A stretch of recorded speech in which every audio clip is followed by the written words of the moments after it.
You're up first. No, I'm not. Oh, I guess. Oh, fine. Oh, you get the good clue. That's cool. Well, this is a tremendous, tremendous day. I'm State Senator Scott Dibble, who was chief author along with my good friend, Representative Jim Dabney.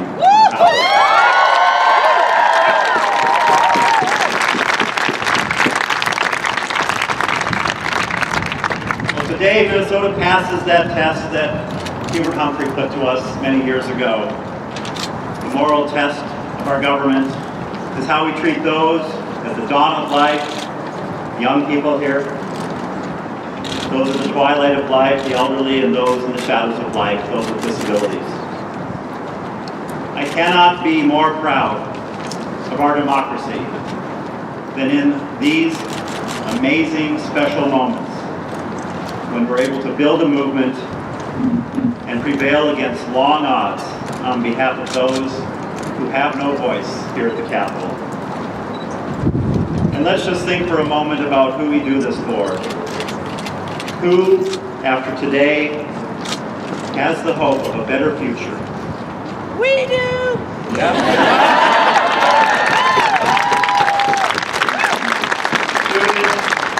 Young people who, for whatever reason, feels defenseless against the attacks, maybe feels responsible or even a little bit guilty for what they're experiencing.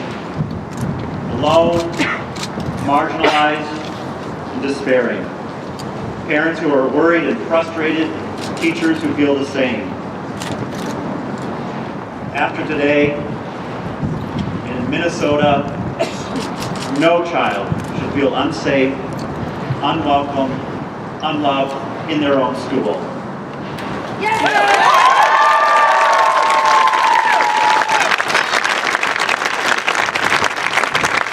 parent should feel like they have nowhere to turn when trying to help their child. No teacher should feel like they're risking their job if they reach out to help that student who belongs to an unpopular minority, who's being targeted because of who they are. Today, we show that Minnesota is better than that. Today, the governor of the state of Minnesota says to that young person, I hear you. My heart is so full. The list of thanks are way too long. I'm going to try just a little bit. This is an incomplete list, but I have to start by thanking our governor, Governor Mark Dayton.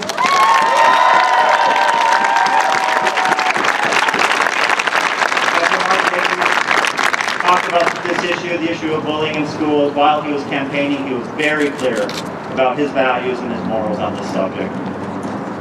And he has led the fullness of his voice and the fullness of his office, pulling together that task force that did that amazing, important, vital work of pulling together stakeholders, parents, experts, people in every corner from across a broad spectrum in the state, but most importantly, You know who stepped forward? Young people, meeting after meeting. And they talked to us about the reality of their lives. And my incredible colleague, my hero, my amazing good friend, Representative Jim Dabney. I hope folks watched those 12 hours yesterday.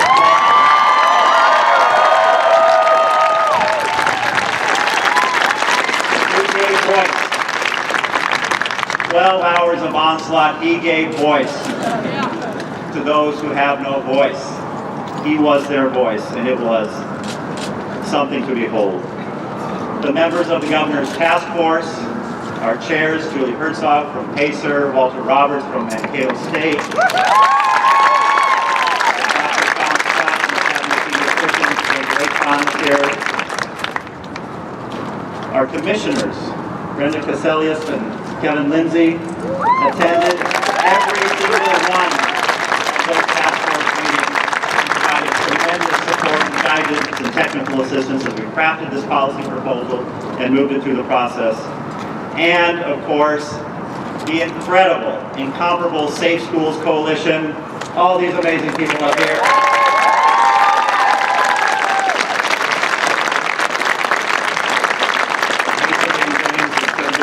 Dangerous path, but of course, spearheaded by Out Front Minnesota, Monica Meyer, Nikki Mabry, Chris Stinson. Day in,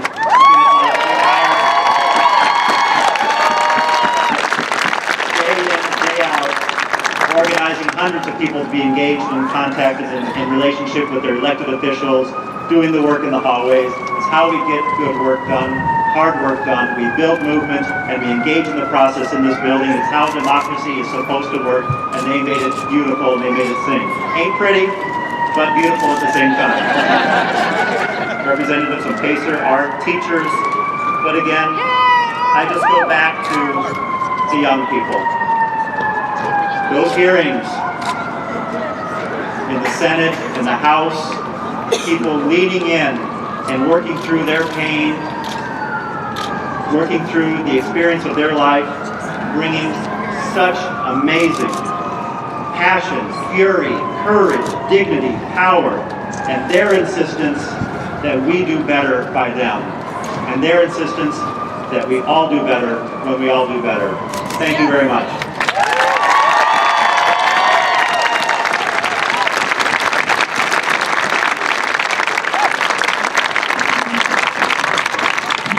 It's always hard following Scott Dibble. Good afternoon, I'm Representative Jim Dabney. I have the honor and pleasure of carrying the Safe and Supportive Minnesota Schools Bill in the Minnesota House.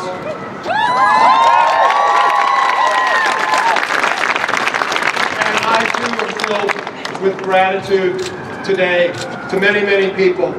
I will try to shorten the list a little bit, but Governor, your leadership, your clear vision, and your clear voice for Minnesota students comes to root today in this, and thank you for that.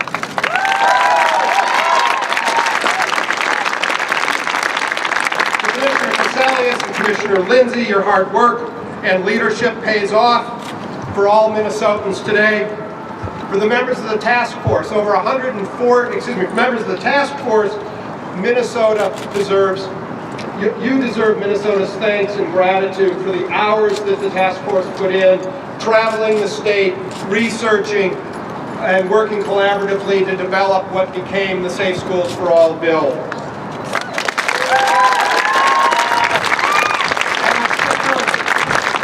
I share Senator Dibble's deep sense of gratitude to the Safe Schools for All Coalition. Over 140 organizations across the state, from the faith movement, the labor movement, educators, and youth development community, all across the state, led by Out Front Minnesota, to compose and carry the Safe Schools for All bill to this day, where it becomes law in Minnesota.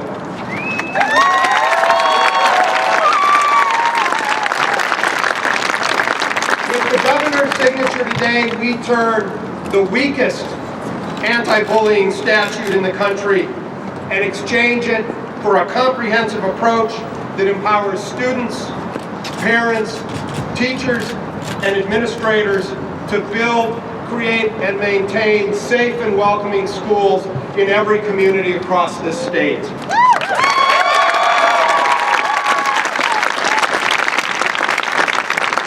It's in those schools where every student knows that they're accepted, that their families are respected, and that they can then grow, develop, learn, achieve, graduate, and come to take their place, and my colleagues, our place here in the Minnesota of the 21st century.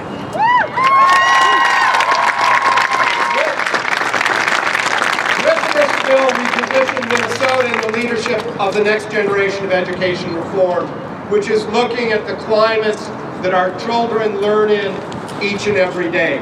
Minnesota belongs in the forefront of education, and with your signature today, Governor, you helped put us back in the forefront of education nationally.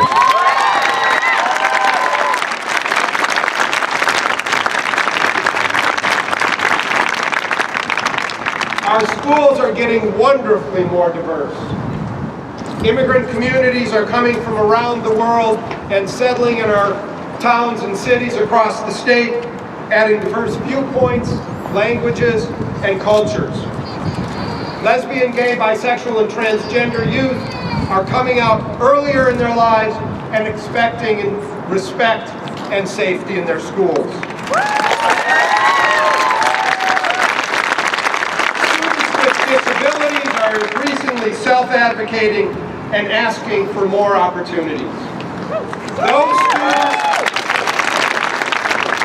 students and every student in Minnesota deserves a school that prepares them to take their place wherever they find it in Minnesota's future. New challenges require new tools.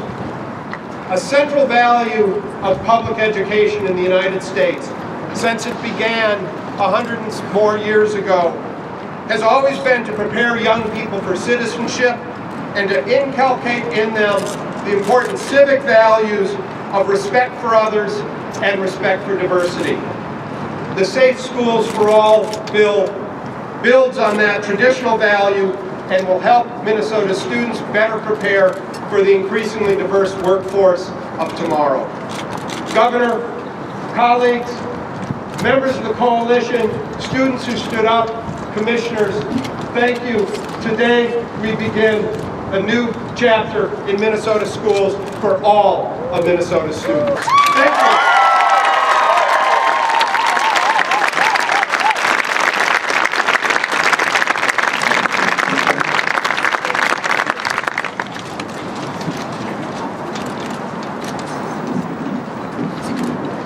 Good afternoon. My name is Jake Ross and I'm 11 years old.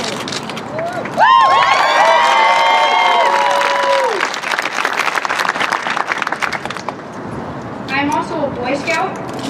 I am a Christian, and I am a member of the Minnesota Safe Schools for All Coalition. It is my true honor to be here today at our state capitol for this historic event. Governor Dayton signing into law the Safe and Supportive Education Act.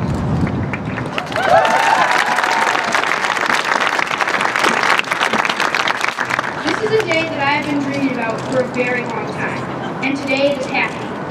Today marks the beginning of all children and youth getting the protection they deserve from the pain and suffering of bullying. Today marks the beginning of a change in thinking about bullying. From the mindset that bullying is just something that happens to kids, to bullying is something that should not be happening to any kid. I'm so happy for this.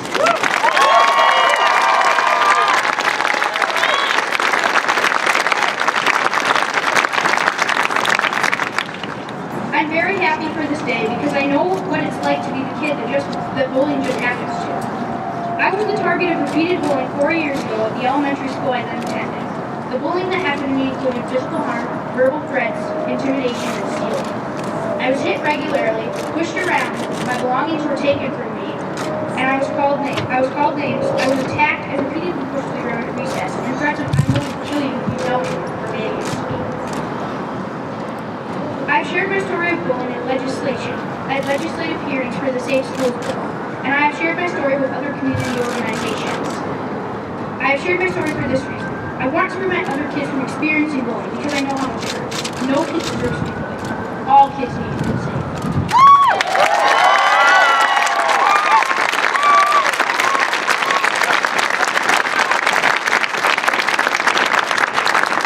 Here's my story. When I was 7 years old in second grade, I was the victim of ongoing and repeated bullying at the elementary school I then attended. The bullying that happened to me included physical harm, verbal threats, and intimidations. The physical harm and intimidation that happened to me included that I was hit repeatedly in the hallways and other places in school. The students did this because they thought it was funny. Being hit all the time and laughed at made me feel sad and hurt. These same students pushed me around on the ground every day while I waited at the after-school curbside pickup area in the cafeteria. These students also took my backpack and other belongings every day while I waited in this area. I didn't like any of this. This made me feel frustrated, angry, and hurt that I couldn't stop my belongings from being taken from me, and I couldn't keep myself from getting pushed around. One of the worst incidents was when I was physically hurt and threatened was during lunch and recess on February 2nd, 2010. On this day, while I was eating lunch at our assigned classroom table in the cafeteria, one of the bullying students stood up at the lunch table and said very loudly, "Who's going to help me beat up Jake today?" Then following lunch outside at recess, I was cornered and attacked. I was pushed to the ground repeatedly, up to 20 times.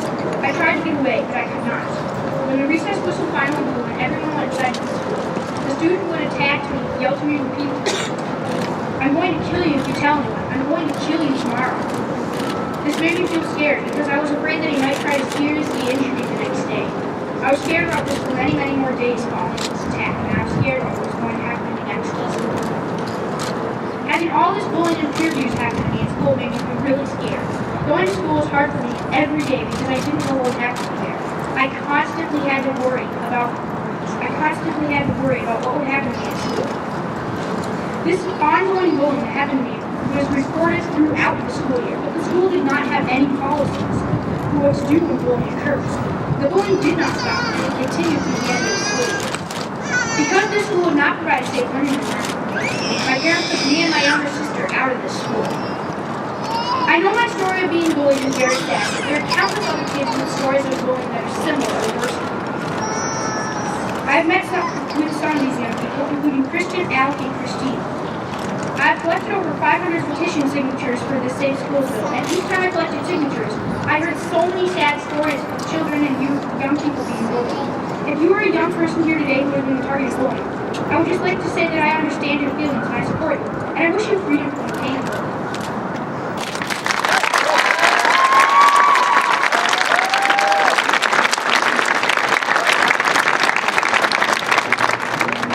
The Safe and Supportive Minnesota Schools Act becoming law today is monumental to all of us kids in Minnesota because it means that our safety and well-being will be a bigger priority.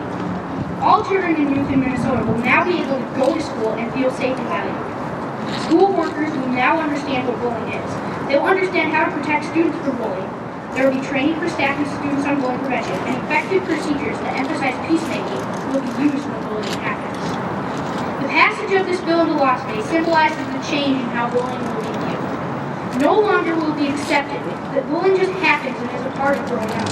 Now bullying will be viewed as something that needs to be prevented. Prevented so that us kids can grow up healthy and whole, not broken and hurt.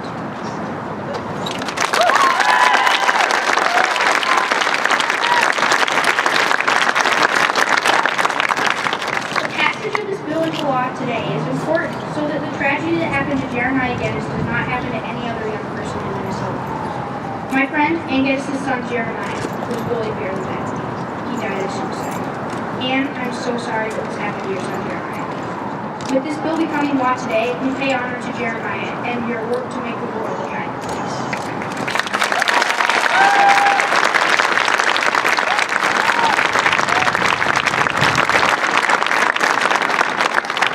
Today is a very good day for all of us kids in Minnesota. And I would like to give some well-deserved thank yous to all those who have worked so hard to make this day in history a reality. Governor Dayton, who commissioned the task force to research the problems of bullying and who is signing this bill into law today.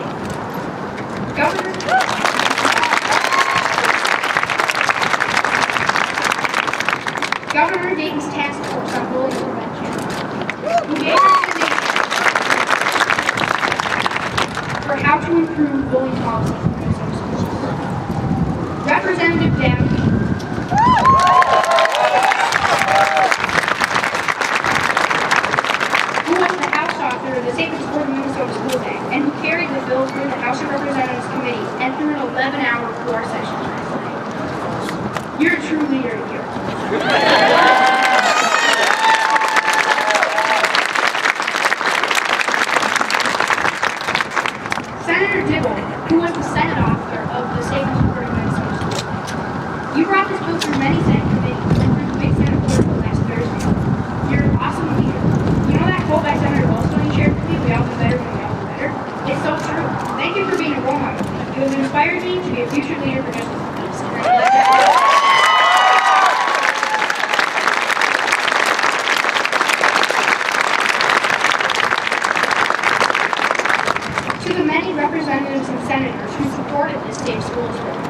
Thank you for voting yes on this bill.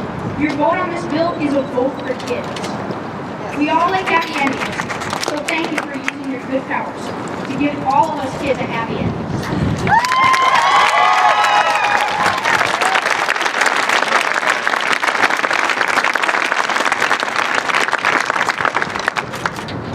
The Minnesota Safe Schools for All Coalition, for your teamwork in advocating for this bill.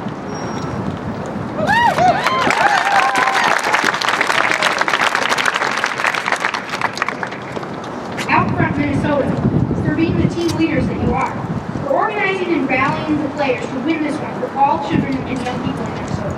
Thank you for teaching me how to be strong and brave. You have empowered me to speak for justice and peace. Thank you, my friends. I'm a better person because of you.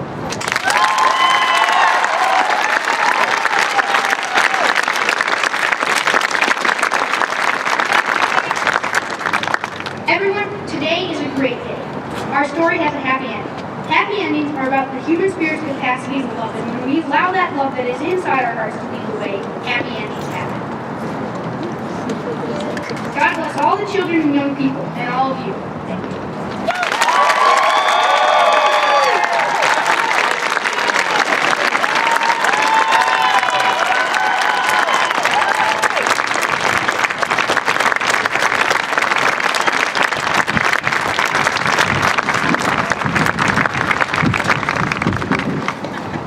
Wow, that's right. Put the superintendent after the star. Oh my goodness, one more round of applause.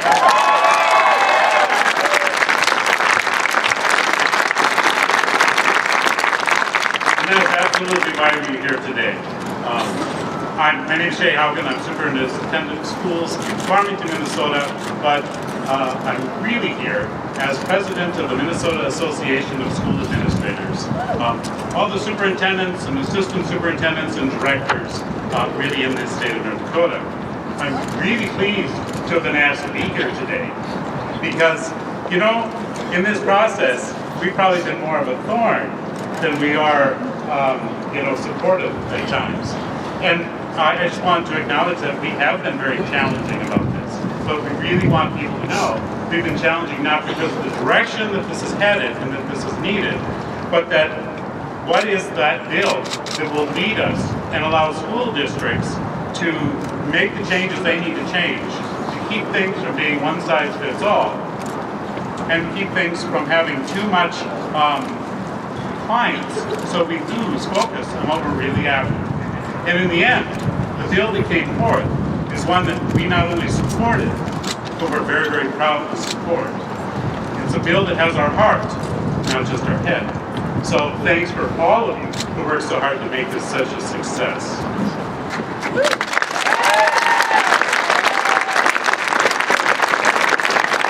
Superintendents, when we get together and talk about this issue, it's clear that for us, this is the issue of our time. This is the issue of the generation. This is a cause to get behind. This is one where we can take a stand in this generation so that future generations do not have to suffer the way that past generations have. So, one of the things I do want to do as superintendent of schools, I've been 18 years a superintendent, is apologize. Apologize for all the students who have been bullied in schools that I have led and been part of. And really to apologize for all those school districts across the state, all the students, and things that they have had to endure. And this bill, and especially the language which now unites us. Part of the issue around bullying in the state is every one of us was kind of on our own. And now we're united. We're united by an understanding of what bullying means in the state of Minnesota. And we're united with support from all of you. And so, as I look to the future,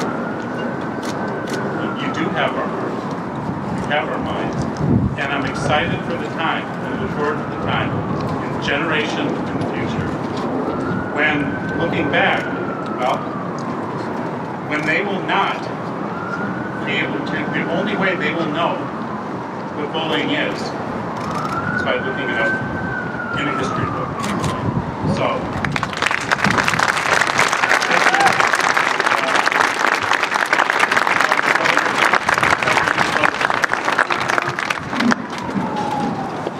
thank everyone who's here today, especially all the young people who are here, and Jake, what a terrific spokesperson you were for all of them, for all of us. You know, I want to especially recognize and give credit to Senator Dibble and Representative Dabney. I mean, you guys are just phenomenal. Just phenomenal. Everything's going on hard over the last 2 years to bring this day to conclusion, and also for enduring the hours and hours on the Senate and House floors. You know, most of what was said on both sides of the question, from what I read and saw, were, you know, heartfelt, sincere expressions, concerns, and that has a good place here in this Capitol where all points of view are honored. But when I read and saw that people were using words like fascism and Orwellian, that's where I draw the line. You know, the First Amendment guarantees free speech, but it doesn't distinguish between intelligent speech and unintelligent.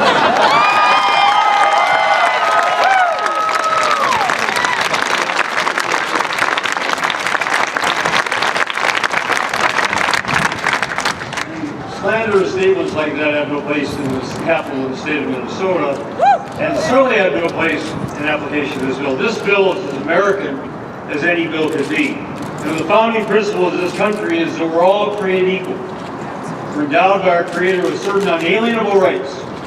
Unalienable, that means they can't be taken away from us by any human being. They come from God. Theirs are life, liberty, and the pursuit of happiness. Now, bullying atrocities have cost some people their lives. What could be more severe than depriving somebody of the very life that they've been given? Liberty, pursuit of happiness, requires you to feel good about yourself for being who you are. It requires that you accept yourself and that experience others who accept you for being who you are. Nobody in the state or nation or world should have to feel bad about themselves for being who they are. And that's why this legislation, as Jake said, you know, you wish it were necessary.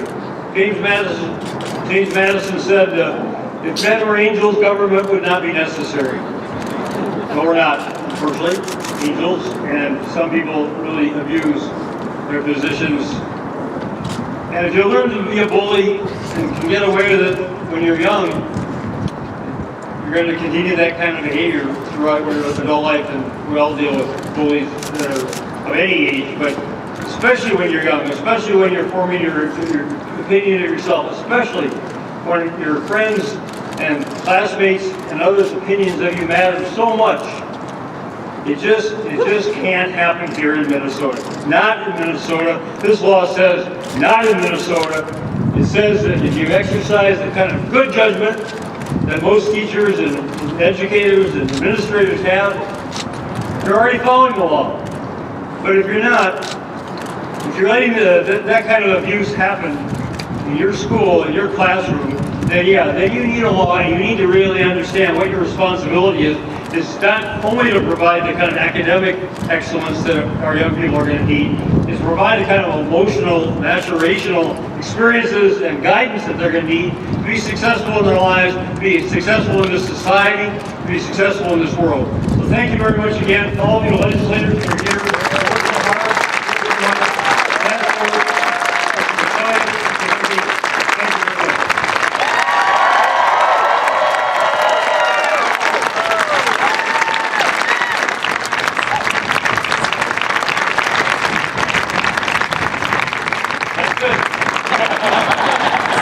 Jake is available for a press conference.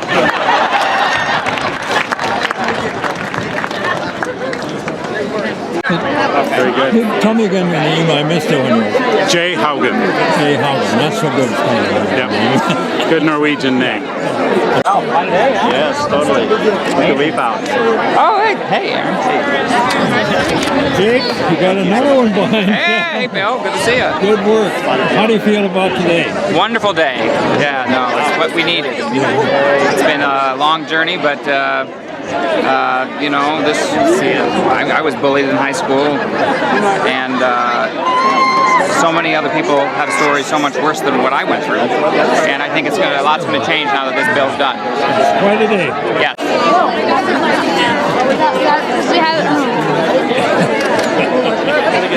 Signing autographs? You did a great job. Congratulations.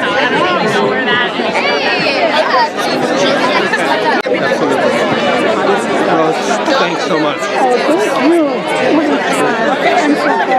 Well, I was thinking 20 years ago. Facebook where my son is.